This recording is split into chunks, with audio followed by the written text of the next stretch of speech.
Hi there. Welcome to Retro Reload podcast. I am your host, Tyler. And with me, I have the usual bunch of weirdos and one other one. And I'm Kyle. Make sure you drink your water today. I'm Lizzie Hedgehog, and I went somewhere really cool today, so we'll mention it later today. I'm Jeremy, the guy with the red beard. I am Chris, but most of you folks know me as DashV for reasons I can't quite figure out. With me also, we have Jeff Burns from Super Geeked Up and various other online social medias. Jeff, why don't you intro yourself again? This is your second time on the show, and throw some shameless plugs in there because we love when you do that. Oh, thanks. Thank you guys for having me on again. Had a blast last time. I'm the host of Geeky Pop Culture Show, Super Geeked Up. We do a lot of talk about zany geek topics and play geek-themed improv games. You can kind of think of it as a Whose Line Is It Anyway for geeks. Chris actually co-hosted a couple of our recent episodes of our latest season, so that was fun. And Chris also helped me out with a show called Super Knocked Up, which is an action comedy about a supervillain gets pregnant by her superhero nemesis. We did a couple of seasons of that. It actually recently went up on Amazon Prime, so that's very exciting. It's doing pretty decently up there. And I do some other stuff too. We do a gaming show, a tabletop like Dungeons & Dragons show every week live. And we have a new show called DC Action Hour where we talk about all the DC shows on the CW. So like Arrow, Flash, Supergirl, Legends of Tomorrow, all that good stuff. Awesome. Now for the Amazon thing, they have seasons 1 and 2 on there, right? They do indeed have seasons 1 and 2, yes. That is pretty cool. You can watch the whole, both seasons. Actually, you don't have to be an Amazon Prime subscriber. It's actually one of the shows they let everybody watch for free, regardless. So yeah, if you go to supergeekedup.com, there's a link right on the homepage where you can go right directly and watch it. Or you know what? If you're a gamer like Xbox One or PlayStation, you can just use your Amazon app on there and look it up there as well. Yep. You can also check it out on Roku. Woo. That was a nice plug. I have no idea what you're talking about. I hear they're a great company to work for. They may or may not be. Roku is amazing. I don't know. I wouldn't know that. So Jeff, I hear they're going to be sponsored by Mass Effect. So Jeff, I heard you've been playing Mass Effect Andromeda. What do you think of it so far? Oh, I haven't played Mass Effect Andromeda. Thank you. It's like we talked about this off the show or something. I love it. I absolutely love it. Mass Effect is actually probably my favorite game series of all time, and I loved the original trilogy. I know the game. So for some people, are really hating on Andromeda. I'm not really sure why, because I love it. It's everything I think the other games were. Yeah, I'm very much immersed in the game right now. A lot of complaints I've seen is the animation, like the faces and stuff. People like playing with the faces. Yeah, okay. Well, that's a legitimate thing. I will say the games, like, so all the first 3 games were all for last gen, right? So like 360 and PS3. And this game really doesn't look much different than those. So it doesn't look like it's the next level up. So that's a legit concern. But for me, I don't really give a crap. I don't play a game because of the graphics. I play a game because it's an amazing story and the characters. And that's what BioWare always delivers with Dragon Age games and Mass Effect games, right? So I don't care about, like, you can give me the best graphics as well. Like, I also don't want to watch Michael Bay movies because they fucking suck. They have no story, you know? Nothing against Michael Bay. Oh no, I have something against Michael Bay. So wait, so am I to understand that if they did a Mass Effect with stick figures, you'd still be like, all right, well, maybe not. Maybe, I don't know. Like a Zork, kind of like a Zork, old school. Yeah. Okay. I mean, the thing is, that's not. I get people's thing about that, but that's not going to make me not enjoy the game just as much. You know. That's not going to make you not enjoy the game. Maybe that was a double negative. I don't know. Too many negatives in there. I couldn't follow you. I think that means that is going to make him enjoy it. Yes, I still enjoy it. That's what I'm trying to say. Kyle, it looked like you had a question. Yeah, so I'm also a fan of the first 3 games, but I haven't heard a whole lot about Andromeda. I've just watched a few reviews and stuff. But one comparison I'm seeing is that a lot of people are kind of comparing it to the first Mass Effect and saying it feels a little more like that rather than like Mass Effect 3. I was just wondering what your thoughts were on that and who you might suggest play the game if they have or haven't played Mass Effect before. Yeah, that's actually a great point and question. So I think what people need to keep in mind, at least this is my perspective on it, is that the first Mass Effect was a design trilogy, just like Star Wars was a design trilogy, right? The first three. And the first Mass Effect kind of introduced you to everything. And then when you got to the third one, which is by far my favorite, the third one is like epic science fiction storytelling at its height, I think. But you only could do that by telling the story of the other two that came before it, right? So I think here, Andromeda, which takes place in a totally different galaxy, it's 600. It took your character 600 years to get from Milky Way to the Andromeda galaxy, right? So we're in a total different world, and they're basically starting fresh, right? So this is a totally new trilogy, and I think it should kind of feel like the first Mass Effect because that's what they're doing. They need to build up. It can't be that epic like Mass Effect 3 was. It wouldn't really fit, I don't think, for what they're trying to the story they're trying to tell. That's my thoughts on it anyway.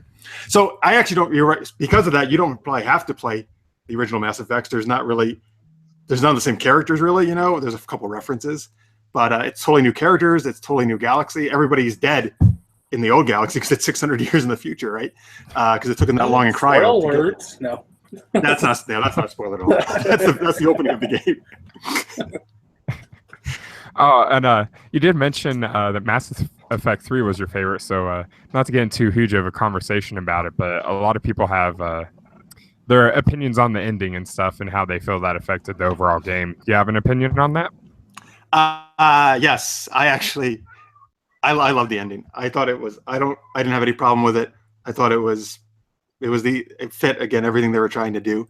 It was super cool of them that they actually made a whole new ending for people who were upset, which I actually don't really think they necessarily need to do. But that's BioWare kind of goes out of the way to please their fans, you know. I love the ending though. Again, I'll be honest with you. A lot of my taste in the geek culture run counter to a lot of other people, I find. So like most people love Mass Effect 2 as their favorite. That's my least favorite. Most people hate Spider-Man 3. I love Spider-Man 3. So that's the kind of thing though. I'm fine with that. That's just the way I am. Cool. Are you playing any other games besides Mass Effect? Right now, no. I'm like I'm just going to be totally engrossed in Mass Effect until I finish it, and I'm not even going to look at another game. That's good, because by the time you're done with it, maybe there'll be some really good exclusives finally out for the Nintendo Switch. Oh. So I have actually been, I had to get my digs in while I can, but I have actually been playing the Switch. You know, when I'm playing this as a handheld system, I'm a lot happier with it than when I'm attempting to play it as a console. Case in point, last week I went to, I don't know if any of you guys have been hearing on the news about how crazy it is to try to get a passport in California. It is insane crazy. We got there like an hour early. We were still like an hour before they opened, and we were still number 24 in line. They only allow up to 30 people a day to get it at a particular post 30. office. So it depends on the post office and how many workers they have. At this particular one, they can only do 30 a day. But it's just how long it takes them to get through everybody, and that's assuming everybody's like nice and prepared and didn't forget anything and all that stuff. But yeah, so I was there from basically 7 in the morning until about 12 noon when I finally got in and did my stuff. I learned that the battery of the Switch does not last that long. But it lasted close. It lasted a good 4.5 hours, I think. And what was amazing was the entire time I was thinking, for how much crap I've given this as a console, as a portable, it's really got it going on. I've never seen a game that looks, sounds, plays as well as Breath of the Wild on a portable system. So hands down, excellent game to play portably. Also, interesting little bit there. When you start out, this is a slight. Let me see if I can get in here. This is a slight spoiler, but when you start the game, you wake up in this this stasis thing, and Link has, I think, no shirt and just like boxer shorts. He has no pants. So I have vowed, and Tyler doesn't think I can do it, but I have vowed that I'm going to play through and beat the entire game. I don't know if you could see it here. Kind of see it. Kind of see it there. I have to avoid the. Sorry, the studio lights are making it there. But if you could see bald-legged Link there, I am going to beat the game without pants. I promise you guys. I'm going to beat the entire game, Legend of Zelda Breath of the Wild, without pants. I'm not going to buy them. No. I'm not going to put them on. I'm going to beat them all. I'm going to go kick Ganon's ass in my boxers that I woke up in. Oh So- my god. Now, are you also doing it in real life, beating it in your boxers? That's what I thought he Well, meant. actually, I saw the title. I thought that's what he meant. no. I'm just like Link. No. So yeah. I mean, I'm enjoying the game. What I found interesting is just how I know, Jeremy, you picked up the game and you've been playing it on the Wii U. I And picked it up Tyler- on Friday. I played it since then. Yeah. And Tyler, you've been playing on the Switch as well, right? Yeah, I've played nothing else since. Same here. Yeah. So Jeremy asked me pre-show. He goes, "So Chris, how far into the game are you?" And I go, "You know what? I absolutely have no, I have no clue whatsoever, because it's not that kind of a game. Like literally, I went to one part of the map and I met like fish people. I went to another part of the map and I met like bird people. I'm like, no, I'm serious. I bought a house, right? Then I had to furnish the house. I spent all day on Saturday fake working in the game so I could buy and furnish my fake house. And my wife's like, don't you do this in real life? Like work all day so you can make house payments and furnish your real house? I'm like, yeah, you know, this shouldn't be called Legend of Zelda. This should be called Skyrim, because I mean, it's that's really the best way I could describe it. Like if you could see it, you can go to it. You know, you spend a lot of time climbing mountains to realize, damn, why'd I climb this mountain? Like I could have just like gone around, you know, all this stuff. Like I'm waiting for like orphan kids to like ask me to adopt them. My biggest gripe so far, the rain. Oh my god, I hate the rain. Oh my god. You know what? What's worse is, yeah, because the rain, it always, like, it never hits when it's like, okay, wide open plain, I'm on the horse, right? It's always like, Nope. I'm climbing a mountain, and I'm almost at the top, and then it rains, and I slide all the way down to the bottom, and then literally, guys, I'm not kidding you, I'm standing there for like half an hour just waiting for the rain to pass. I'm like, this sucks, because I'm all the way up the mountain, and as soon as I start to slide, I'm like, okay, hit this ledge over here. So now I'm standing on a ledge. You can't climb the mountain anymore because you start to slip and everything. And I'm just like, I'm just going to friggin' wait it out. So I go, I make myself a sandwich. I boil up some tea. I just keep checking. Okay, it's still raining. It's like, this sucks. You're really selling this game well. So that's my biggest gripe is that rain, dude, because you're climbing and you just slip. yeah. Now, what I did notice, though, this is what I did notice. And again, I apologize. You're probably not going to be able to see it too well with the glare. If you're as annoyed by the rain as I am, because at first I'm like, hey, what the hell? If you look in the lower right-hand corner of the screen, I don't think you can see it here, but you can almost barely make it out. In the right-hand corner of the screen, those little 3 icons there, they show you what the weather is going to be like for the next couple of segments. So so you can kind of see the forecast. You can see if it's about to rain. You can see if it's going to be partly cloudy.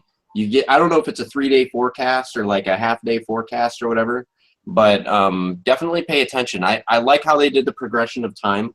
Like they actually tell you roughly what time it is in the game, and the characters actually respond in kind. If you're in the forest and there's monsters there, they'll be sleeping if it's nighttime.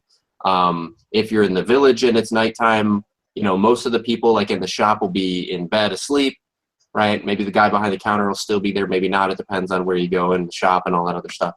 But I thought it was really cool how, you know, the progression of time in the game, the characters and everything react the way that you would in real life. They're not always there all the time. So day and night do have differences, and they do affect the gameplay. The weather does have differences, and it can totally affect the gameplay. So what kind of horse do you guys got? Jeremy, and then Tyler. Well, for the horses, I told the fans on Twitter, if you guys get us to 200 subs, I'll let you guys name one of the horses. It can be whatever you want, guys. Trust me, I don't care. So today I got Epona. I actually opened up my book today. The main horse, Epona. You scan this and you get her. That's the horse's name. Then I got one horse. I let my nephew name my other horse. So I got 2 spots left for fans. He named it Bobo for some reason. Not know why, but he wanted to name it Bobo. I named mine Mr. Now Ed. the horse named Bobo. Mr. Ed. Yeah, I wasn't very. First, I was gonna name it Horsey, and my son's like, "You can't name it Horsey. You got to name it something more creative." So I was like, "Mr. Ed," and he's like, "Who's Mr. Ed?" And I'm like, "Damn, I'm old." Should I call it Pinkie Pie? I know, right? Tyler, what about you? What's your? How many horses do you have at this point? I haven't really messed with the horses a whole lot. I do have two though. They're both from Quest. So I have the light horse, which is the light royal horse, and I have the giant horse, which is just a huge horse. Oh my gosh! Yeah, Giant horse. I know that.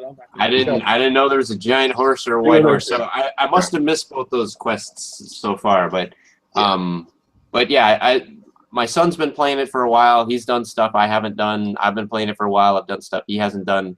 It's kind of interesting just how non-linear the game is. But and speaking, is the gyro controls for some of the shrines. If you haven't that, oh god, I hated it. Oh man, you're talking about the Marble Madness type of shrines? Yes. I hate those so like much. Yeah, I hate those so much. First one I got on the second try, but I died and had to start it over. Oh, I started cheating. I just started doing the whole like yeah, people were saying flip it upside down. People said flip it upside down. I just pitch it and I like launch the ball wherever I want it to be. I don't bother with going through the maze. I'm like, I don't have the patience for this. But speaking of being in control and speaking of non-linear. So are you making it out that the batteries on the Switch is made by Samsung? Will it explode? And that was by Listener's Mate 2. I don't know. I can't speak to. I haven't taken mine apart. I haven't looked at the teardowns, so I don't really know what the batteries are. I do know some people, like on a previous show, folks had mentioned that folks are having problems with the memory cards melting and everything. I haven't had any overheating problems with my Switch at all whatsoever. So, I did want to point out the memory card melting thing we talked about a while back. That is linked to one specific memory card. It's not the Switch. It does it in other devices too. Gotcha. It's I totally believe it. I think. Yeah, I totally believe it. SanDisk. Yeah, it's a SanDisk. It's the black and red one. Yeah, and I believe for folks that were watching last time, I believe I mentioned that I would blame it on the memory card, not the Switch. So even though I had some comments about other things of the Switch, that definitely seemed like a memory card vendor thing to me. So I'm glad to see that kind of panned out. Thank you for following up on that. Not for the people who burnt their Switches. I tried a couple of times to elegantly segue and failed. But Jeff, I wanted to ask you. I heard a rumor that you might be considering becoming a game master.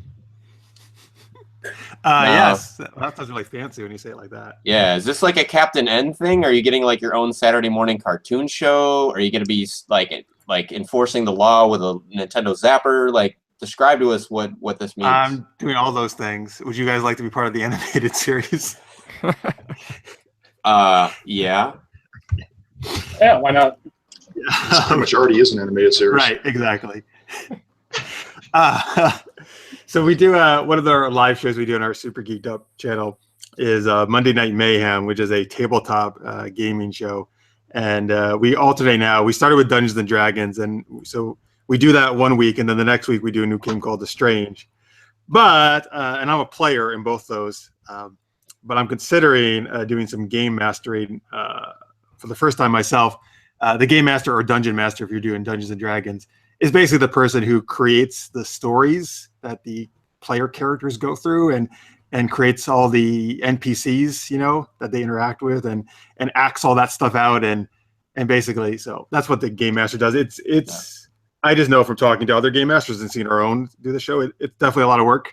So there's a lot that goes into it. But obviously as a writer, I love creating stories. So I think it kind of could, kind of fit into my wheelhouse of something I really like doing. Oh, absolutely. So are you thinking of being a game master for like one of the one of the games that you're already actively into, or are you thinking of jumping into a new game as the game master?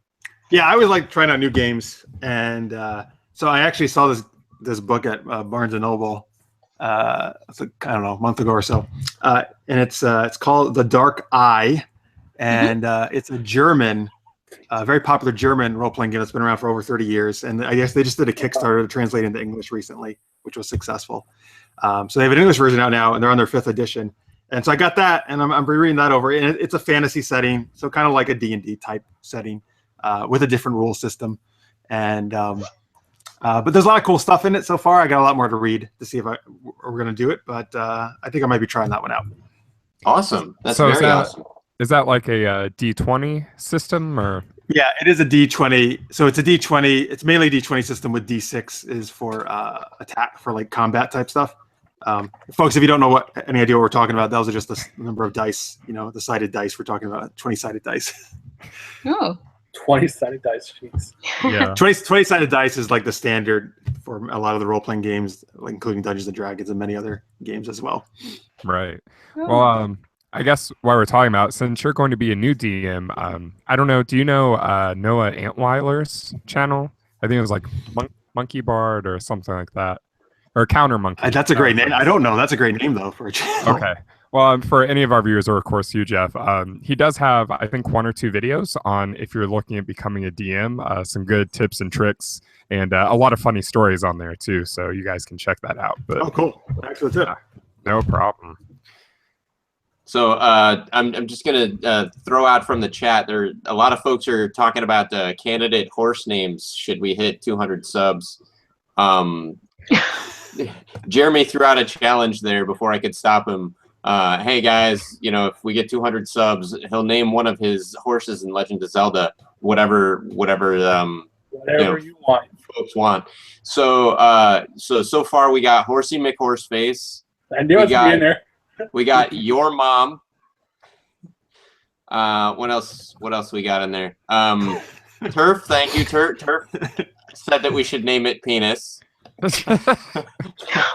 So never disappoints us, Turf. Yeah, all right. Last week. It wouldn't have it any other way. I know. Yeah. Although if anybody, I'm gonna leave this one as an exercise to the viewers. If you have Zelda Breath of the Wild, try to whistle to your horse when your horse is someplace that it cannot reach you, and think of names, right? And I can say for different reasons, Penis and your mom are both names that would be very, very bad to have your horse be named in this particular situation. So ditch the horse somewhere, go to where it can't possibly hear you or find you, or well, it still has to be able to hear you, but it can't be able to get to you. So like do something like, cross a river or something and leave the horse on the other side and then whistle to it and then see, the horse's name followed by Nintendo's message. It would look really bad with names like your mom and Penis.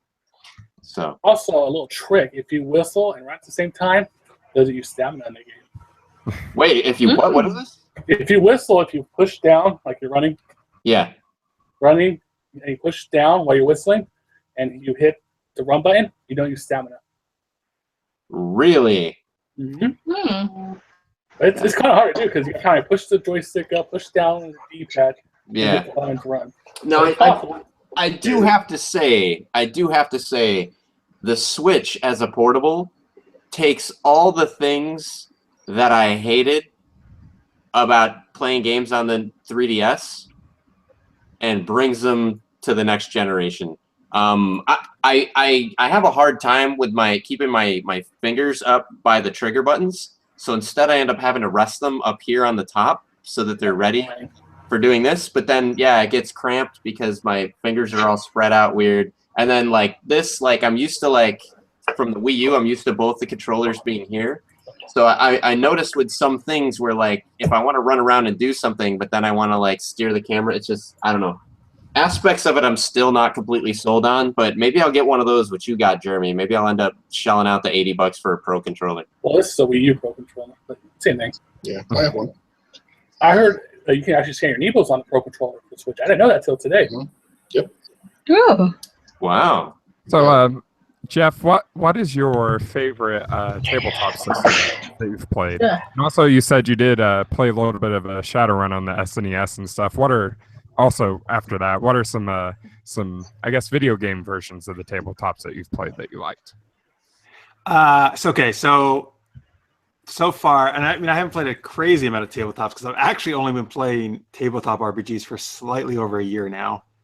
Surprisingly, okay.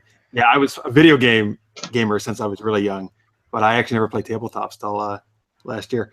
And but my favorite one I think so far is a Star Wars one called Edge of the Empire, which is it's a very cool game. And they use their own dice system. It's not like it's not a D20. It's all these weird symbols.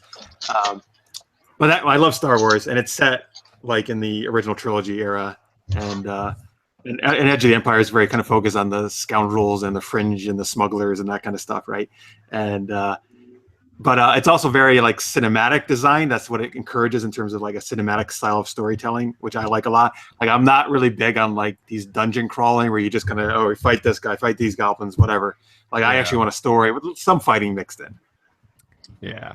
Yeah, I actually played the Edge of Empire once, and I tried because I'm really into Star Wars too. And I tried it for months, and I couldn't get into it. It wasn't for me. All right, that's okay. If I really wanted to like it. So Jeff, if you had to pick one game from your childhood, and that was the only video game that you could play forever, which game would you pick? One game from my childhood? Yeah. I probably would pick the game that just oddly enough happens to be on Jeremy's TV screen, which is Final Fantasy, 3, called Final Fantasy 3 in North America, but Final Fantasy 6 in Japan. Oh, wow. Nice. Why he must be psychic or something. I don't know how he did. Why that game in particular? I was Final Fantasy, so also kind of going to Kyle's question. Final Fantasy, I was always a huge fan of that series, RPG series, growing up. And Final Fantasy, so that one and Final Fantasy 7 are my two favorite of the series, also two of my favorite RPGs, period. I think, and it's just, again, the characters and the stories of those particular games, I think were just great. And I'm super excited for the Final Fantasy 7 remake that's coming out. Oh yeah, although folks are already getting ready to riot if they don't have cloud cross-dressing by the end of the game. Well, people to riot for some reason about anything. That into it, but I guess it's because I didn't even remember that was in the game, and then I went back and I'm like, oh yeah, I guess that is in the game. But I just didn't. It wasn't a primary focus for me. It was a mission. I got through it, and it forever changed me in subtle ways that I didn't realize until later. Especially that one episode, just never mind. Speaking of cross-dressing, actually, yeah, Tyler, what'd you do this week? Yeah, your whole idea about how I'm gonna beat Zelda with no pants on. Mm-hmm. Cross-dressing is going to become an issue for you. You have to wear pants. Zelda has to cross-dress? Well, Link has to cross-dress. Link does. Mm-hmm. My gosh, is he cute? Just saying, when I did it, I felt prettier. Just saying. You have to wear pants.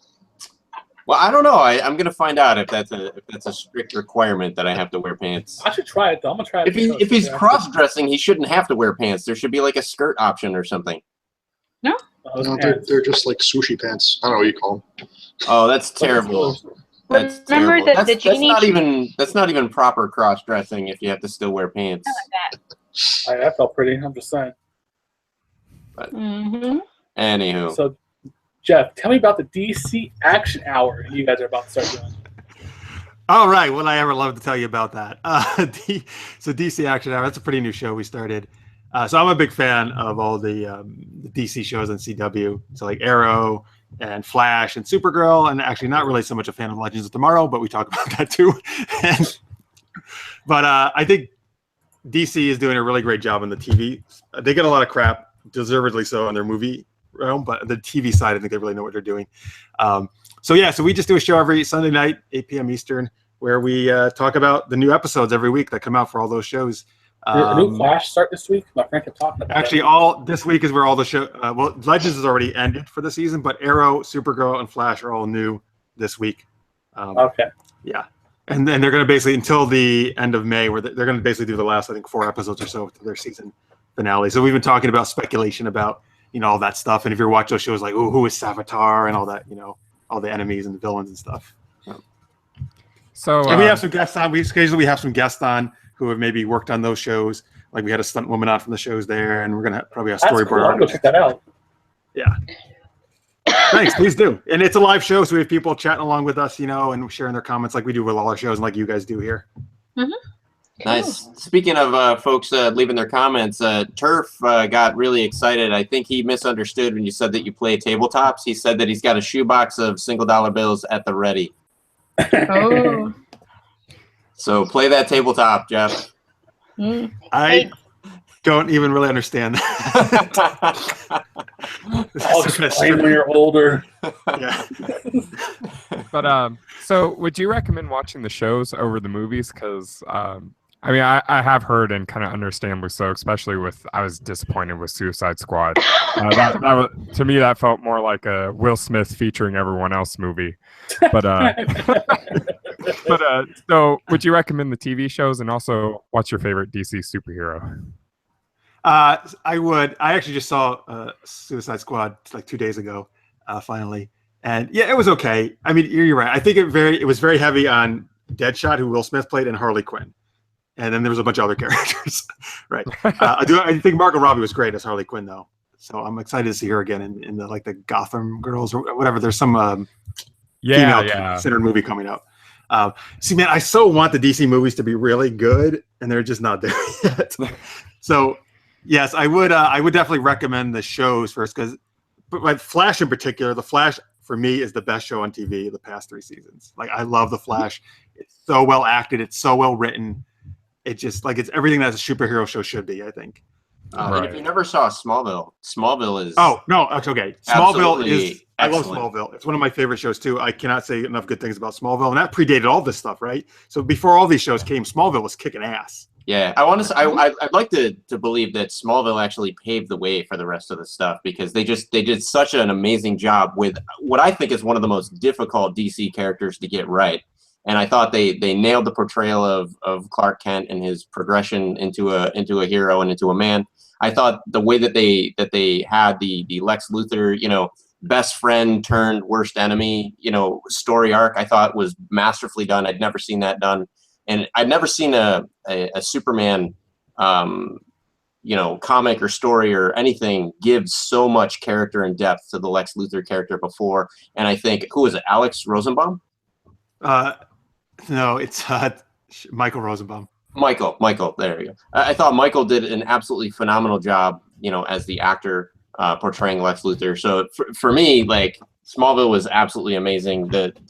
And for a while there, it looked like a lot of the CW shows that came out after really kind of tested the waters with, okay, let's have Aquaman in there. Okay, nobody cared. All right, let's have the Flash in there. Ooh, people like that. Okay, let's have Arrow in there. Right? Oh, people like that.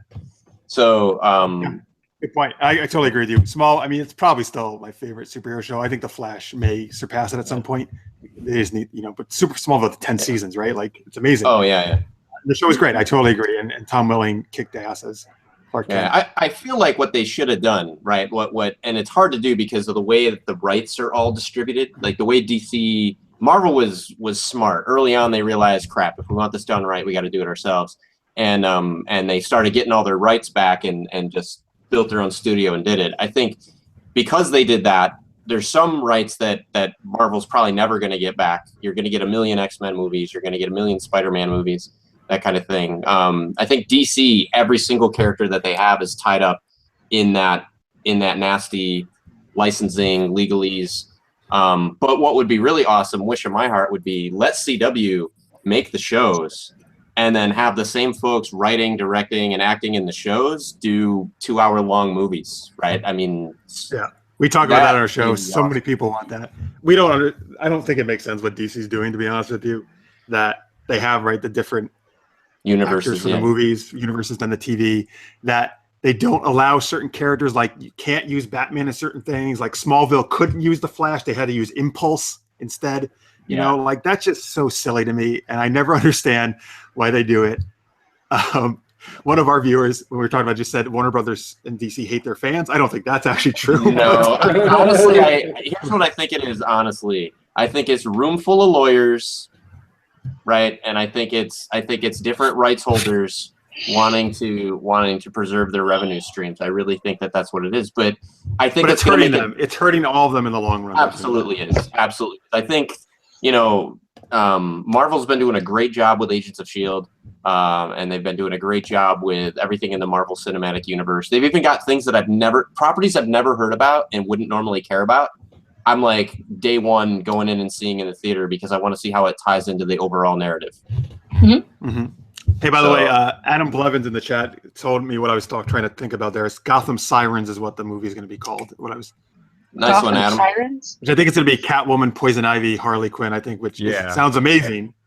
Yes. Although I think David Ayer, who did Suicide Squad, is doing that movie as well. Yeah, I know. I didn't excited, right?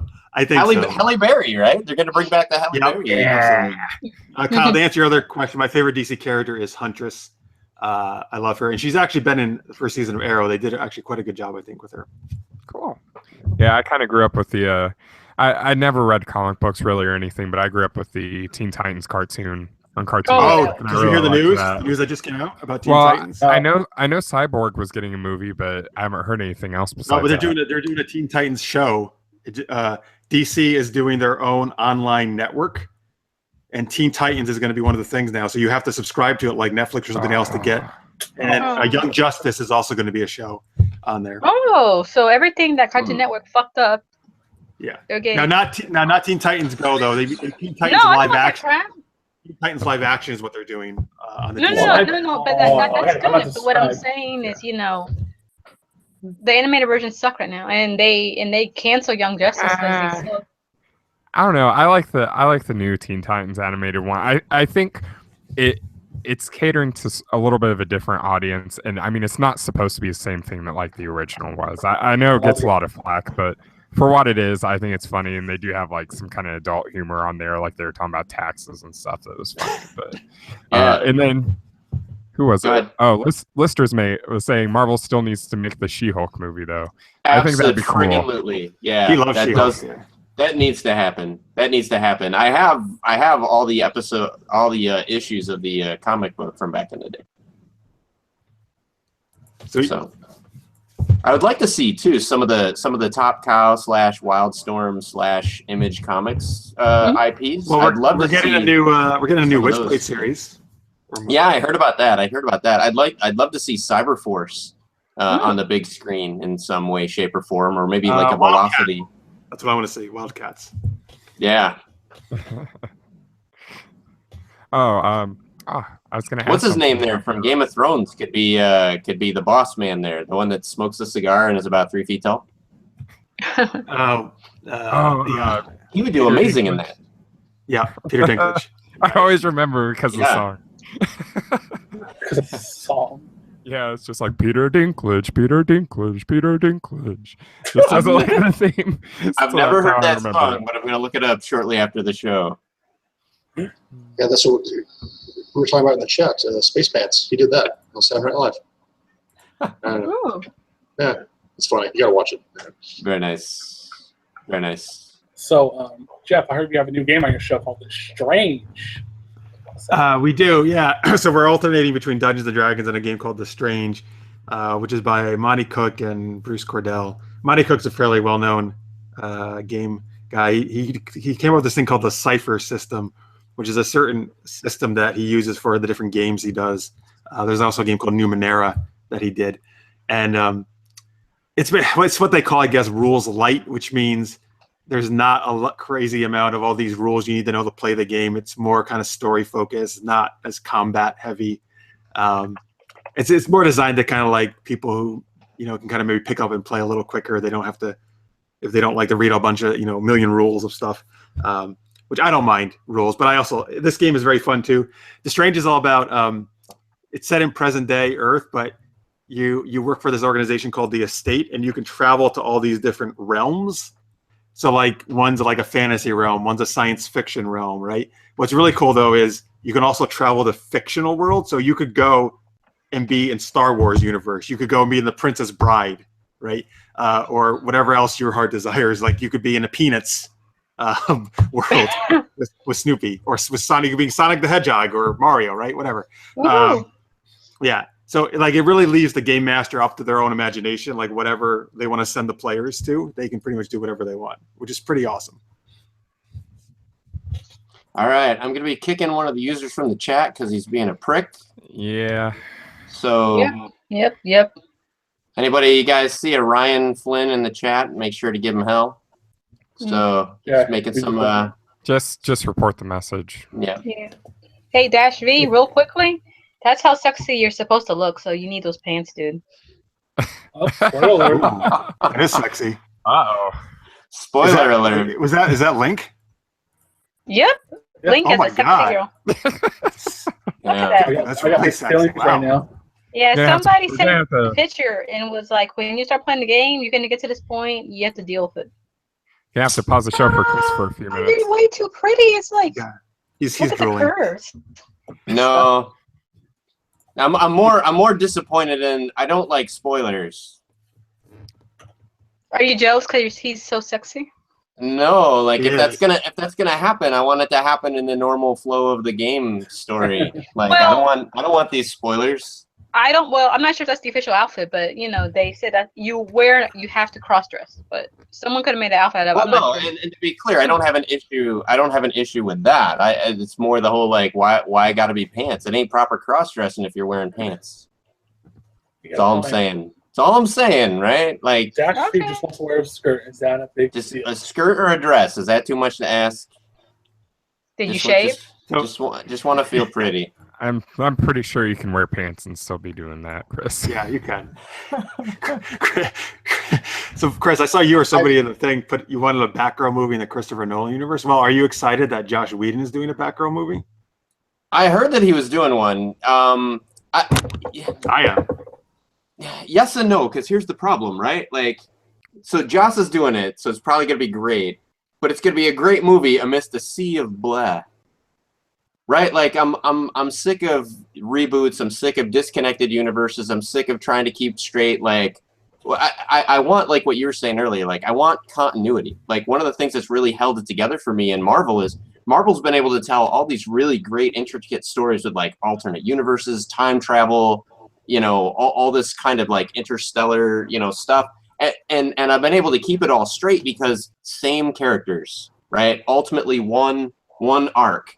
I mean, they can be coming out with really great storylines for some of these other things, but I can't get too into it because I'm back in the, oh, wait, like, how come they're not, oh, that was a different Superman in a different universe. Why doesn't he just, oh, maybe in this universe they don't have multicolored kryptonite. Like, it's like, I don't want to have to relearn the basic foundations of the universe and the character every time I sit down into the movie. I want some stuff to kind of carry over. So short version, yes, excited about Batgirl, but I'm going to be really bummed if it's like a one-off in a sea of shit.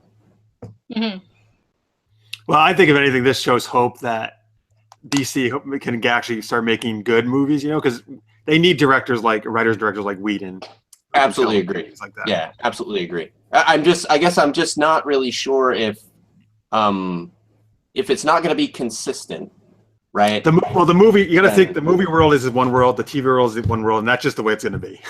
And I'll be honest with you. The only two characters that really have me interested at all in the DC universe are Wonder Woman and Batgirl. That is it. Everything else, good choice. Once they deviated from the Christopher Nolan, you know, version of the Batman franchise, I'm like, don't fucking care. Like, and I tried to watch it. It's not like don't care and I was a hater and walked away. It's like I tried to watch it and it was painful, it was bad, it was embarrassing, and it was like, why even when you have something good do you walk away from it and then do something that completely fucks it up? Like, why?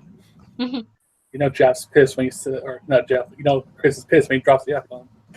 Yeah, because I mean, it's like, you know, I wanna be a fan, right? Like, I want to give them my money as an investment in them doing other kick-ass things. And I feel like every Marvel movie that I see, every DVD that I buy, I feel like, you know, when I'm watching Agents of S.H.I.E.L.D., you know, that kind of stuff, I feel like I'm making an investment, right, in something that I'm happy to see what comes next. I'm excited to see, you know, what's going to happen and how the rest of the story unravels. With the DC stuff, it's like, okay, I'm going to give you my money, but I already feel like I shouldn't be. And then afterwards, I'm pissed that I did.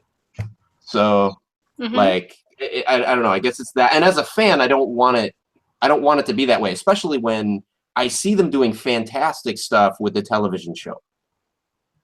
Right. And so I know that these crossovers are possible. I know that these good stories are possible. I know that the quality of the acting and the directing and everything is possible. It almost feels like DC doesn't want to be as successful in the films as the fans want the films to be.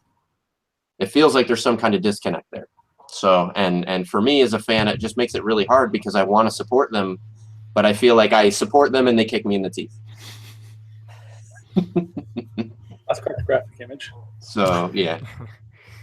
Yeah, I mean, I can agree with that. Like I said, like the Suicide Squad movie, like I really wanted to be excited for it, but you know, even with all the controversy over the Jared Leto or whoever played the Joker or whatever, but the movie I just didn't like it. It just wasn't really good to me. It wasn't what I expected it to be. So, yeah. Yeah, I haven't liked a DC movie yet, really, other than the Batman. You know, those were pretty good, but. Yeah, I felt like Christopher Nolan, like when he made it, I'm keeping in perspective that when he made that, I was like, we don't need another Batman. Michael Keaton nailed it, right? Tim Burton did a fantastic job. I was thinking, there's no way they can top this. And then Christopher Nolan was like, sit down, it's time for school, right? And gave me a fresh look on Batman and a fresh look at the lore that we hadn't seen movieified before. Gave us, you know, he didn't go with the easy Vicky Vale, right? He went with, you know, some of the lesser known parts of the Batman universe there. And I thought that he did a really fantastic job at kind of rekindling interest in it. And I was excited when I saw, I'm not going to spoil the third one, but the third one does end going in a direction that you're like, wow, this is like really interesting. I've never seen on screen them head off in this direction that you only ever see in the comic book arcs. And I was hopeful that someone would carry, you know, the torch, you know, pass from Christopher and keep going with that universe and kind of flesh it out more. And then instead we get another reboot and we get what we got. So, yeah. So I'm worried to get into Batgirl and have it be awesome and love it, and then have it just be thrown away in another couple of years because here's another reboot for no reason and forget it. It's just too sad. You make it sound like the DC thing is like Star Wars version from J.J. Abrams. Star Trek, Jeremy. Star Trek, my bad. Star Trek fans don't like J.J.'s versions of the same reasons. Now, so here's the deal with that, right? I actually have no problem with both versions. And here's why I have no problem with both versions. It was made clear that after First Contact from Star Trek The Next Generation, the movie, like after First Contact, the movie, that actually changed the timeline irrevocably that would be going forward. So the universe that you see in Star Trek, what was it? What? All right. What was the new one with, I'm sure, with Bakula? Enterprise. And so you had Enterprise and you had the J.J. Abrams ones, right? It is a parallel timeline to what the original one was. It's not intended to be the same exact timeline, just told with younger actors, right? It's the original timeline, but how it's been irrevocably altered by the fact that Borg and technology and all this other stuff made it back to Earth way earlier than what it was ever originally intended to. So I can give them passes on stuff. It is more actiony. I don't buy that. So you don't buy it at all. Just watch it, dude. That's the way it worked. I'm with you. You're talking to a lifelong Star Trek fan. I've seen all of them. I don't buy it because they did 2 other movies after that. They did other series that did not change the timeline. So that doesn't gel with the J. Abrams stuff. Abrams just did his own thing. That's hence them being parallel, my friend. Parallel means they both exist separate from each other. You can follow whichever one you want, but they actually still exist, right? So they went in a direction where, and a lot of actually current media has been doing this, they went in a direction where rather than time being linear, right, like it has to go this way, and anything that you do here changes here, they've gone in a different direction where you can actually have it split. And so that gives them the ability to actually continue to make movies in and IPs and stuff in the original universe if they want to, or in the new universe, which is what they've been doing, which was actually an interesting premise. So you're absolutely right that they did continue to make movies on that other timeline, but it's because the way that they've done it, both timelines exist concurrently. When the Borg went back in time, that generated a new timeline. It didn't replace the old one. Right. Okay. Yeah. I'll buy the science of the parallel thing. But I guess I don't like though is that they got away from what I feel is the core of Star Trek. Going to a parallel storyline should not change the way you tell a Star Trek story. I do agree that has changed a lot. And I totally understand fans being kind of butthurt about that, because the original Star Trek was more about both the next gen and the original series. It was really more about like philosophy and psychology and about are we ready for this next frontier? Are we ready for people who pansexual beings, that kind of thing? Like in Star Trek: The Next Generation, when you had Beverly Crusher who fell in love with this person that looked at the time like a man about her age, right? Was fairly attractive, but he had a parasite growing inside him that was actually the being that she was in love with. By the end of the show, gets a transplant. Now that being got a surrogate that is a woman about her age, and Beverly decides, I just can't do it. Now, the theme of the story was supposed to be, is love love, and is everything else just kind of casing and window dressing? And back then, I don't think a lot of people really picked up on it to the magnitude that you'd pick up on it if you watched it now. A lot of the old stuff, a lot of old Star Trek stuff, totally holds up today if you look at it from a philosophical and from a thought kind of standpoint. The new Star Treks are definitely your typical action flick. So I don't think that they're going to hold up quite as well as the originals. Yeah, because Jeff, I was gonna ask you what you mentioned earlier that it's not like the originals, and I was gonna ask you in what way you meant that. And I'll agree with Chris. That's kind of why I like the original series too, and why I like, for example, like Ghost in the Shell, the animated series, because it does go into a lot of those kind of philosophical and thinking issues, and I think that's really the strong points. And I haven't seen the new Ghost in the Shell movie, but at least from the previews, it kind of sounded like it got away from that. And I don't know if that's the same deal with the new Star Trek movies. I didn't really care for them just because it didn't feel like very much fun, I guess, to me, is like the original series and stuff. And with the new TV series, I kind of hope they keep the trend going of not using too much CG and kind of keeping it with props and stuff, because I kind of like that. But Jeff, I was interested to hear your opinion on explaining what you meant when you were talking about the original shows and how they differ. Yeah, I mean, I think you and Chris are nailing it pretty much.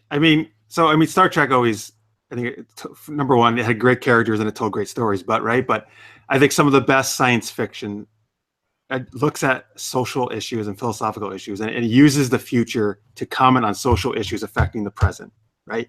And that's what Star Trek did, and that's why it was so ahead of its time, the original when it came out. And that's what all the series, I think, particularly like DS9 is my favorite, and Next Gen is right behind that. But all those series did the same thing. They did that same kind of exploration and looked at those kind of issues and made you think, right? And there were some hard, really moral decisions you had to think about when you watch those shows, and the characters had to go through, and ethical stuff. And the movies, and some of the movies I enjoy, the new ones. But again, it's very much an action-packed, what they think current people want to see, and particularly of the younger people, right? They're like, this is what people want to see in the theater. They don't want to have philosophical, moral things. That's stupid. Nobody wants to see that. Right. So anyway, that's why I don't like it as much. And I hope the show, though, the new TV show on All Access, gets back to the roots, which I think you can do more easily in a TV show than you can in a movie. Right. Yeah, I think that's true. I think that's true. It's a lot easier. You've got a lot more time. You can flesh out the story arcs and the characters a lot longer. Kyle, you were going to say? Yeah. Oh, well, I was just going to say, I think they have plenty of material that they could talk about, especially nowadays and everything, with just how everything is and different philosophical issues and stuff. I do hope they kind of don't do too much CGI with it, and kind of keep that original prop making sort of thing, because that's one of my favorite parts of not just the original series, but the newer one that had Crusher in it. I forget the name of it. But Next Generation. Yeah, but I like that about it too. They didn't use too much, Yeah. Yeah, that's why I really liked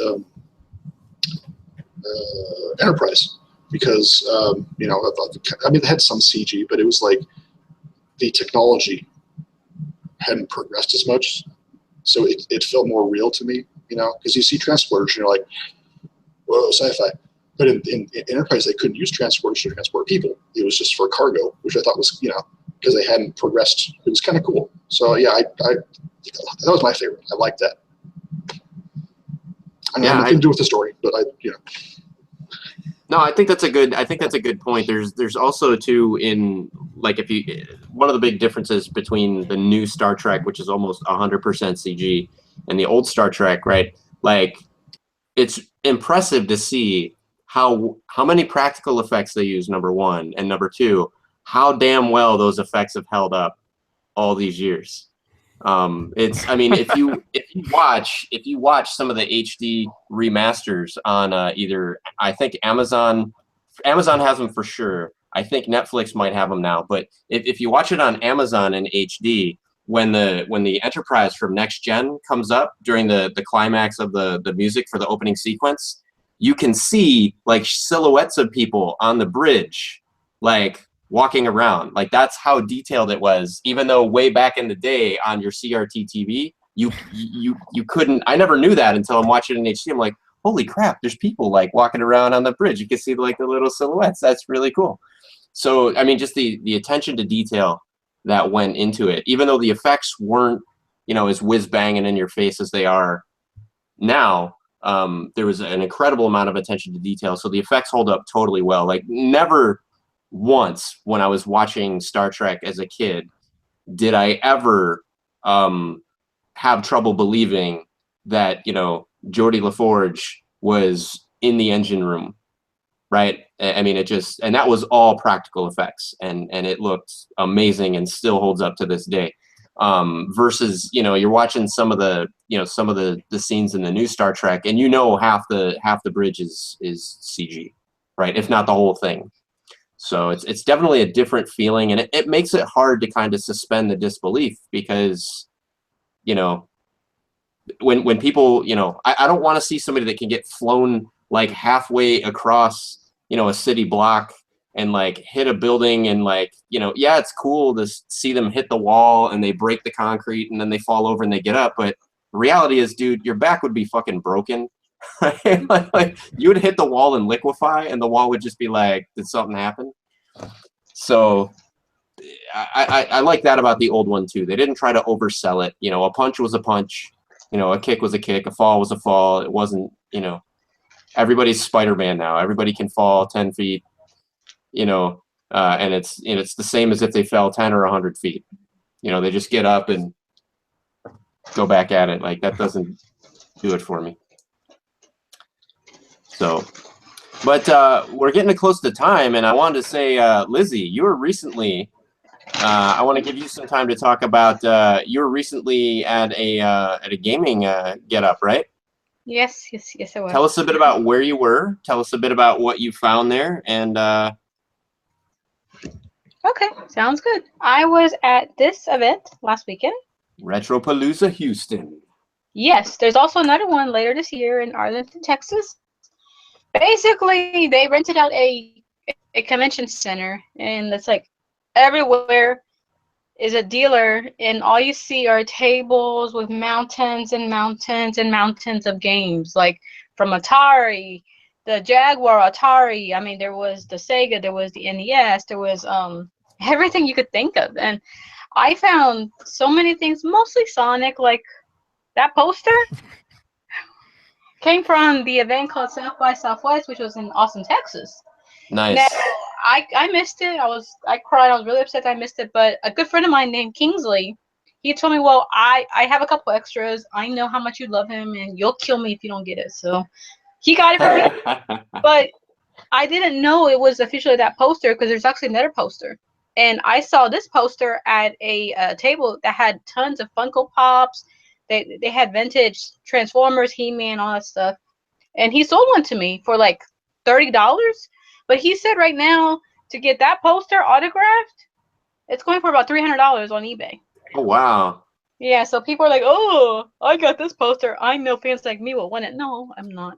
Folks, just saying, if you want me to autograph your poster, I'll only charge you $100. $150. So who was it autographed by?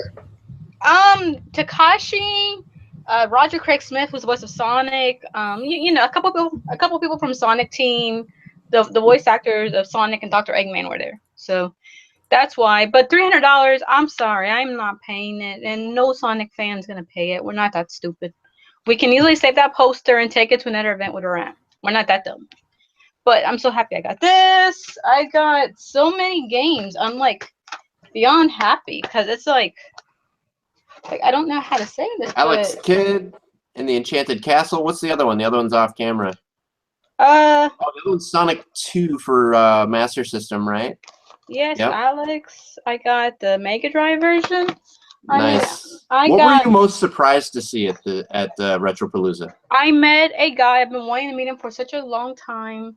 His name is Andrea, but his name on Twitter is the Black Nerd.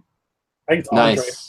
He is awesome because he's like a huge Ninja Turtle fan, Transformers fan. I mean, he's a big Sonic fan. So I found this sucker complete. Toe Jam and Earl, nice. Yes, so I found that, and because everyone's making fun of the character on Sonic Forces, I found him. Check it out. Bubsy, nice. Yes, I saw. I go. I have to have it because it's just hilarious. And that's one of those games with personality. Yes, I got a power pad, the Nintendo power pad. I found that there. Oh, nice. So there were a few dealers who were selling the Nintendo cartridges for $0.25. So you mentioned the Nintendo power pad. I want to do a what if for a second. I want to do a what if. I know we're going a little bit over, but I have to ask this question. I want you guys to teleport yourself back to like 1985 to 1990, right? Imagine that power pad comes out and Nintendo was able to do a game like DDR, right? It'd be chiptune versions of the music or whatever, but imagine that they had been able to do something like a DDR. Like, what do you think that would have changed rhythm gaming at all? What do you think, Kyle? You know, I don't really know much about DDR and why it became popular, so I guess that's kind of hard for me to say. Alrighty. What about you, Jeremy? I doubt it. Doubt it? Tyler? Yep. I think it would have changed it. I just don't know how or how much. Because personally, I mean, I remember when that came out, and I actually went to the Nintendo Power Fest or something they had here, and when that before it actually come out, and they had it on display. There's people playing the track meet, right? yeah, World Cross track meet, and I thought it was dumb. I was like, stupid. So I mean, maybe not for me, you know. And I was like 10 years old. Run in place on my living room. That's what I want to do. Yeah. Hey, I thought it was awesome, man. I had a power pad. I have a power pad too, and I thought it was now. Yeah. Yeah. I thought it was. I love that thing. Yeah, I thought it was awesome, and then I played World Class Track Meet, and by the end, I'm like, right? I'm jump. like, Don't forget to jump. I ain't running. I ain't gonna do this, you know, that kind of thing. It's good exercise, man. It was getting people fit way before we. All right. So how many times did you actually play Track Meet? I remember I played a decent amount actually. A decent amount, like 4 times. No, more than that. Oh, really? I tried to play it. No, I don't remember any other game for it. Was there any other game besides Track Meet? There was a couple. I can't think of a game. There was a aerobics game. There was something else. There was like 3 of them. I could never play it because my neighbor had it, but she would always hog it with her sister. So I just sit there and watch. But man, now that I have it, I'm like, okay, well, this is just gonna go somewhere in the corner or something. That's what Yeah. So Jeff, how would DDR have you were a real fan of the power pad? I had one, played Track Meet. I was excited about it. Then I played Track Meet, and then I was like, what else is there for this? If DDR had been out, I probably would be like a dancing, a dancing monster right now. What about you?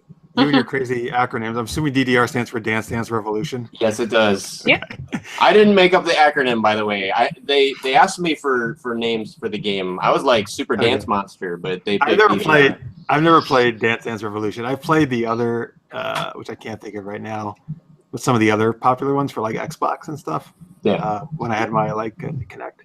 I mean, the power pad I think would have been a fit for DDR, perfect fit for it, right? Yeah. Yeah. I think that would have helped the power pad, if anything, because obviously there was a very lack of. They didn't know what to do with it. I think after the track thing, basically. Right. You mean like the Power Glove? Oh god. I never had that, but that also seems so cool. And when you look at it, right, and you think about it, it's like Rob the Robot, same thing. You know, it's like a cool idea for one game. And you're like, what? Yeah. Oh man. So, but I gotta show this. Yeah, go ahead. What else did you get? I'm sorry, I was I got it. The Model 3 Genesis. Yes, I even got this joystick one. It's actually a Sega one, so. Does it work? Oh, nice. The Genistick. Yeah. Yes, and I also got a Game Gear complete in a not box, but you know, like the bag it came in. Oh, okay. I have all that. Does the Game Gear work, or do you get to replace the caps? The sound doesn't work. That's it. But it comes with everything else. We'll have to let us know. We'll have to help you fix that. You can get there's a kit that you can get for like $10 that lets you rebuild the sound and stuff on it. Those Game Gears are so bad after 10 years. Yeah. It's just for my little Sega museum, nothing more. Lister's Mate says, didn't they have a James Bond out for the Power Pad? I don't know. I'm gonna have to look that one up. I don't think so. That would have been great though. I'm looking at that right now. I'm not sure what you did. Like you just run to the corner, like duck and hide behind something. Yeah, I combined the Power Pad with the blast. The gun. Yeah. Yes, that would have been awesome, actually. Oh man, Battletoads would have been just. And the glove. That would have been perfect for all that. Shoot people, punch them in the face. Somebody just signed into the chat as Super Cyan Cringe Dude, My Little Pony Jerkaholic. Well, What's up, man? He's offline. What's up, bro? How's it going, man? That's a great name. Yeah, I'm not making fun of it. Alias. You know, I've heard more, you know, flavorful names. Tell us your favorite pony. Who's exactly. Pony? What's your favorite My Little Pony? So, or do you have any favorite Power Pad games? We were just talking about the Nintendo Power Pad. I don't know if you came in, you know, early or late to the chat, but probably like, what the hell's a Power Pad? It's like, what the hell is a Power Pad? So, let's see. All right. So, yeah. Lizzie, any other? We got time for maybe one or two more pickups that you might have got. Well, I mean, I'll definitely show you all the pickups next time. I mean, I've got like tons of posters I got from my favorite artist, Matt Herms, who draws for Archie Comics, and I've got like a ton of these. Especially somebody gave me this poster. But very nice. I'm not sure if I'm gonna put it on the wall because I don't know if that'll make Sonic jealous. Because I mean, this is kind of a Sonic room. So. You're gonna put you should put his cross-dressing poster on the wall. If they make a poster, I'll have to find an artist who does that. I'll put on my ceiling above my bed, so I go sleep at night. See him. might have my dad ask questions like, I understand Sonic, but we have a talk. Yeah. So no, Adam, I didn't hear about the mini AT Games Genesis coming out in September. He says it's basically HD and it's a mini Model 1 Genesis. I did hear about the one though that's being made by Tectoy in Brazil. That is they're basically remaking the original Genesis, only can take SD cards as well as cartridges. So. Oh man, dude, I gotta tell you something. Remember those little mini Sega Genesis consoles that I convinced you to buy? These? Yeah. Well, one of the dealers took a little port and it plays all Sega games on this because he had it connected to the TV and he had a wireless controller. My gosh, he actually turned this into a mini Sega Genesis. That's very nice. He probably put a Raspberry Pi in there. Yes, because I met some guy who has, it's called RetroPie and it's got like over 8,000 games. Yeah. They were pretty cool. So, Jeremy, did you confirm? Can we confirm or deny the 007 on the Power Pad? Couldn't find it. Looking, there is no James Bond. Hey, listeners, we're not calling you a liar. I believe you. If you can find a link, drop it down comments later in the doodly doo. We'll give you a shout out and we'll mention it on the next show. I'd really love to read more about that. According to what I found, there's only 11 games that are compatible, and that spans both the NES and the Famicom. Well, it's only 11, so shout them out. What are those games right now? 11 games compatible with the NES Power Pad. Family Fun Fitness is one. Stadium Events or World Class Track Beat, same game, as we know. Dance Aerobics, that's one I was trying to think of. Okay. Jogging Race, which is a Famicom exclusive. There's another one I don't have to say. It's also Famicom. Street Cop, which is which is both the NES and the Famicom. I've never heard of that one before. Street Cop. I'm gonna have to look that one up. You chase after criminals and jump over things, and using the club to apprehend the foes. I don't know. See, it was like an early parkour game. It sounds like. Mirror's Edge got its thing from. Super Team Games, and a couple more Famicom games. Wow. So that power pad was pretty much a failure. In short order, exploded. But yeah. It wasn't a failure to a young me. So Adam Blevins says that he never lies and that he plays video games with no pants on. To which I replied, Adam, you and Turf should couch co-op sometime. That'd be interesting. Just don't touch a Switch. Trust me. Just please don't send us pictures. And don't touch a Switch. Trust me on that one.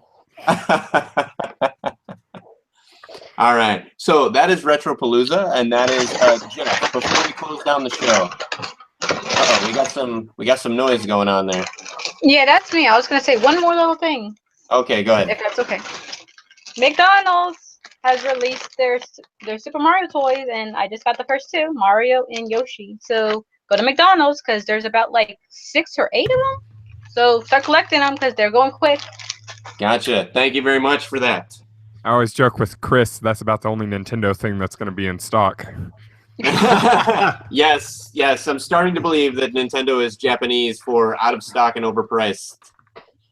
But, what's that? Nothing. Come on. Are all of the McDonald's toys, are they all Mario related, or is there anything else? Well, or do you know? They go through a theme. So like last time it was the Smurfs, and they had like a little Smurf and a Smurf house. Now that's over, and this time it's Mario. So I don't know what it's promoting, if it's promoting the Switch or something else. But yeah, there's like about 6 to 8 toys. So you get Mario, Luigi, Yoshi, the princess, and a few others. And apparently there's like a gold or see-through like Super Mario. That is one of them. Oh, like the gotcha. Invincible Mario kind of. Yeah. That's cool. I didn't know if there was any Zelda or. No. Do they have a link and address? No, not yet, but that's a suggestion from McDonald's. Okay. All right, I'll drop it in the suggestion box there. Hey, Amadeus 484, welcome to the end of the show, my friend. So always good to have you on. He was one of our folks that remember. He was one of our guests a couple episodes back. Definitely go back and check that out. He also has happy his own... late birthday to him because his birthday would just pass by. Oh, yay, yes. Happy birthday. Happy birthday, my friend. Guys, give him a happy birthday. Go check him out on Twitter and follow through to check out. He does game playthroughs and things like that as well. So definitely check him out. So we are at the very end. So Jeff, before we close out for the day, I want to give you the opportunity to kind of give us a refresher on the things that you got going on. Where can we find you, and where do you want to see us most? Where I want to see you? I don't want to see you, period. I see enough of you. I'm just kidding. I get no respect. No, thank you guys. My series Super Knocked Up, which is a comedy we did a couple seasons of. Supervillain and hero have a baby together. That's on Amazon, and so if you want to check out, you check out 2 seasons of that for free, and that would help us out. And all the shows we do is at supergeekedup.com, and you can go to the homepage there and you can get all the shows we do. And like right now, currently we're doing 2 live shows. DC Action Hour is on Sundays at 8 p.m. Eastern, where we talk all the DC shows like Arrow and Flash and Supergirl. And then our gaming shows are on Monday nights at 8 p.m. Eastern, where we do Dungeons and Dragons and a game called The Strange. And then Super Geeked Up, which is our geeky improv show, is going to return this summer, probably right after San Diego Comic-Con. Ooh, you're going to go? Awesome. Hopefully. I'm actually in the midst this week. I got to submit all the panels to them, and hopefully they will get accepted. If you happen to my area, hit me up. Right. We'll do. Well, if you're 2 hours north, that's where I'm at. All right. So last bit of info. I didn't have a clever way to segue it and mention it, but I do want to give a shout out because They haven't mentioned exactly when or where other than spring. So I want to make sure that I get this out there so folks know. Anybody that was a fan of Night Trap for the Sega CD, for the 32X, for the 3DO, PC, Mac, whatever, they are doing an HD remaster. They went back to the original source video, not the crappy grainy stuff that they released on the consoles, but they're going back to the... A lot of people don't know this. It was shot on 35mm reel. So they actually had really good quality film stock for it that they were able to go back and dump digitally. They did a Kickstarter 2 years ago that wasn't very successful. They just got a lot of haters and they went dark. They just announced on Twitter, Limited Run Games confirmed it. There's going to be a Night Trap 25th Anniversary Edition released in digital this spring sometime. And it's going to be also released physical copy through Limited Run Games for the PlayStation 4. It's going to have, I think, 2 to 3 different variant covers because there's like a blue label version and a red label version. So if you're a fan of Night Trap, check it out. It's going to be available in physical and digital, but physical is going to be very limited quantities. So I kind of like / hate that. I like that it's physical, but I don't like that I'm going to have to. And it's only on PS4, you said? Well, I'm not sure about the digital. Digital might be other platforms, but at least physical copy, it's only going to be available on the PS4, at least that we're currently aware of. And it's going to be through Limited Run Games. So anybody that's thinking, oh, wait, I'm still not sure if this is legit, guys, hopefully we've learned by now, no matter what you may think of Limited Run Games, they're legit. So if they're saying this is a real thing and that it's going to be out, it's a real thing, it's going to be out. So don't miss it. If keep an eye on Limited Run Games Twitter for announcements as to when. I'm sure they'll announce when it's going to go up for sale and all that other stuff. But you might only have a couple weeks advance notice, so you definitely don't want to miss it if you're somebody that's been wanting this for a while, like I have. So, and thank you very much to Kyle actually for dropping this on my Facebook page. You changed my life. What I know how much you love those games. What is Night Trap? Can you briefly tell me? Oh my goodness. So Jeff, like as a game as a game player, you might not like this, but because the execution is a little bit, not everybody likes it. But as a storyteller, you might like it. The concept was these 7 or 8 teenage women all get together in a cabin in the woods to hang out for a weekend of fun. What they don't know is that the parents and the daughter that has invited them out to the cabin for the weekend are all vampires, and they plan to kill them and eat them. So, yeah. So now, good fortune for you. One of the girls is actually a secret agent that works with the Sega. They call it SCAT, which is like the worst acronym of all time, but it's the Sega Combat Action Team or something like that, or Sega something. I don't remember what SCAT stands for in their terminology, but basically she's an inside person, and all the other folks are like in a van somewhere, like waiting like a block away. And so the deal is there's a security system that the vampires had installed in their house that's meant to protect them and allow them to easily slip in and slip out of different situations. But the secret agents have taken over that control system, and for some reason they need some random dude to come in over dial-up to help them run it. And so you'll be able to see it's all live action video, and there's like 4 or 5 different rooms in the house. You can switch view from one room to another room, and if you see that one of the girls is about to be put in danger, you activate the trap that's meant to be for them to use on the people to capture them. And if you don't capture enough of them, then they capture the girls, and then you get a game over. So is it all? Do you mean it's all like the actual actors? It's all live action. It's all live action, and it's all actors. And what's really cool is that there's stuff happening in each of the rooms, all in parallel. So if you spend too much time trying to watch, and this is what you might not like, as a gamer and a storyteller, is if you spend too much time just enjoying the video, bad stuff is going to happen in the other rooms, and you're going to lose the game pretty quickly. But if you play it as a gamer, like, okay, it just happens to be video, but it's basically quick time events, right, on a schedule, and you have to go and try to capture all the bad guys, enough of the bad guys to be able to protect the girls all the way to the end, then I think that you'd enjoy it quite a bit. The controls are easy to pick up and play. It's super easy to burn like 20 minutes of the game and not realize that you've spent that much time on it. The graphics for back then, they were definitely trying to push Sega CD and 3DO, you know, to its limit. And so execution-wise, you know, one could argue not the best execution, but what's really cool about the new remakes is that in the new one, I could already tell from the trailers, the way that it used to work on Sega CD and all the other systems that it came out for, you just had icons of what the rooms were, and you had to flip between the different rooms, and it wouldn't actually show video until you were in that room. So you basically had to like die a lot and see the same video sequences over again a lot before you really got a feel for what the flow was, what the patterns were, and when to be where.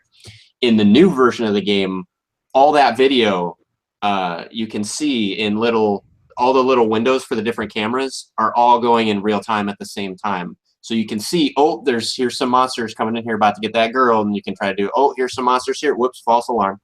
So I think it's going to add a really interesting dynamic. They've already done this with Double Switch, which they released on the, I don't have it with me, but Double Switch they recently re-released on the iPhone, and they did a similar dynamic where you can see all the cameras in real time, and it completely changes the game, I think, for the better. It makes it more of a frantic, you know, get there at the right time, and you don't have to have memorized everything. You can just kind of react to what you see happening, and it's back to what a game should be: good reflexes and that kind of thing. So, as a filmmaker, you might appreciate the whole. It's basically like a choose your own adventure. I love those growing up. Yeah, I didn't realize the game had vampires and stuff in it. Oh yeah. Kidnapping. And it's known for what really bums me out is there's one or two. I think in the article that you listed, they sell it as, hey, guess what? The worst Sega CD game of all time is getting a re-release for some reason. And I'm like, dude, seriously? Like, I wonder if the person that wrote the review ever even really played it, or if he just saw on Angry Video Game Nerd that it's a crappy game. So I think it's the latter. It's a decent game. Is it the best game in the world? No. Is it the worst game in the world? Absolutely not. It's certainly better, more playable, and easier to beat than Superman 64, for example. Yeah. So, yeah. So definitely, you know, check it out. And the graphics have never looked better. So I'm glad that the game gets a remake, because for me, I think only right now is probably the technology where it needs to be for them to realize what the dream and vision probably was for the original game when it came out way back then. And so when you play it now, I think you're actually going to get a taste of what it was that they intended to show you back then. And to quote Tom, they just weren't there yet. They tried, they had all these visions, just wasn't there yet. Yeah. So it'll be interesting to get Tom Kalinski's take on it, since Sega was the publisher that was brave enough to kind of release that first, and then they ended up having to tangle with Congress over it. Jeff, this is the game that is responsible for the rating system that we have in place now. Oh shit! Wow. Yeah, that game and Mortal Kombat are both considered to be dual-handedly responsible for the rating system that. Does this game like have a lot? Is it the violence of the game, or like nudity and stuff? Like, what was it? Is it sexual content? So there's no nudity, there's no sexual content. It was purely the violence, and what Congress didn't get at the time. So there's the whole Nintendo console wars thing, and you know, Tom talks a bit about this in a previous episode. So I'll send you a link to that to check out offline, folks. You could check it out too. Jeremy, I don't know if you got an episode number on that one with Tom. 99, I believe. Episode 99. So I'll check right now. But yeah, if you go back and check on that, he gets into a lot of details. But basically, Nintendo and Sega were head-to-head, and Sega was starting to win for a while there. It really gained a lot of ground over Nintendo, and they were like, you know, 50 to 50, you know, in terms of market share. At one point, arguably, Genesis tipped over with like 51. But you know, one of the volleys that Nintendo did was Night Trap was actually a canceled Super Nintendo CD game, and so Nintendo had footage of Night Trap, and they cherry picked some of the most violent footage and showed it completely out of context to Congress and said, these are the kind of games that Sega's putting out there. Are you cool with that? This is what they're marketing to kids. And the reality is, if you actually play the game, like watch it in context, it's a very tongue-in-cheek, it never goes beyond like PG, like maybe like absolute bottom of PG-13. It's like there's no language. The acting is super campy, over the top and cheesy. They have their own theme song that the girls sing in the game in the most cheesy manner possible. The game knows that it's a game, so it's very self-aware. It was meant to just be a fun, campy horror movie that you could play. And but Nintendo wove the right narrative, and actually Howard Phillips of Nintendo actually sat with the head of marketing for Nintendo, or for Sega rather, and they were both sitting there in Congress. There's recorded C-SPAN sessions of Congress just taking Sega to school, and Nintendo going, "You'll never see that on one of our systems. You'll never see a Mortal Kombat game with blood and all this other and blah, blah, blah." And then Mortal Kombat 2 came out, and apparently everything that they told Congress was bullshit. But yeah, they certainly spun it up big. So I think that's what got it most of its actual popularity, was the fact that it caused so much trouble. And then I think people expected, for all the hype, I think people expected it to be such like a mind-blowing game that getting just like a campy, B-movie grade horror movie that you could kind of click some buttons through didn't really impress people. But gotcha. All right. Yep. So, Chris loves his live action games. I do love it. Adam Blevins, that's a good point. Congress also hated Lethal Enforcers, right? So yeah, that's true too. So maybe 3 games were responsible, but I think Mortal Kombat and Night Trap definitely had the limelight, for that. I think it wasn't helped by games by Lethal Enforcers coming out at the same time, but I'm glad that all happened, because I don't think you could have games like what we enjoy now, right? Like some of the games that we have, like Skyrim, right? Some of the games that we have, like Heavy Rain. Mass Effect. Even games like Life is Strange. I think a lot of those games would be heavily dialed back if they existed at all. If gaming was just still seen as something that, kids do on their Fisher-Price, equipment there. So, all right, folks, thank you for tuning in. We went a bit long, but hopefully you all got something out of this that you wanted to see. Like what we said, hate what we said, drop us a message down in the comments section. Do try to keep it decent, or I will ban your ass, as I already had to do with one person today in the chat. So until then, take it easy. You could check out Jeff tomorrow, right? No, not tomorrow. Oh, not tomorrow. Super Geeked Up. We're not. Yeah, we're off season of Super Geeked Up right now. We finished our most recent season, but thank you. Usually Super Geeked Up airs Wednesdays when we're. So then Thursday, right? Nope. What the? You're killing me. I know. Chris is actually our publicist for our shows. Tune in on the day there's no show. Yeah. So no, I know you're thinking of some older shows.